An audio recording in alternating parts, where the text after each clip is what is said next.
Kuthiwa-ke abanye abantu baye esontweni kuyothandaza, kodwa-ke abanye bona bayela kuyolalana. Abanye abantu-ke baye esontweni kuyokhonza uNkulunkulu nokucula-ke iy'ngoma zokudumisa, kodwa-ke amalungu amabili esonto wona ayenecebo elihlukile. Kunevidiyo-ke eshaqisayo esabaleleka ey'nkundleni zokuxhumana lapho-ke ibonisa khona owesifazane nendoda besonto elifanayo bengena ngemuva kwesakhiwo sesonto ngenkathi inkonzo isaqhubeka ngaphakathi.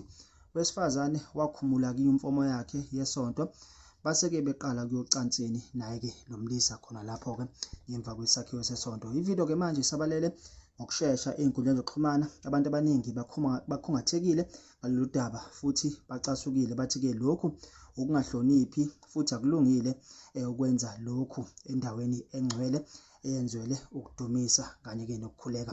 Sifuna ukwazi ukuthi-ke ngabe kuthini okwakuphawula ngalolu daba. Isambane News sibuya nazo zishisa. Ungakhohlwa ukusubscribe kuyona-ke i-channel yethu @izindaba zesambane, noma ugijime ungene kuwona amakhasi ethu aku-Facebook @isambane News. Isambane News sibuya nazo zishisa.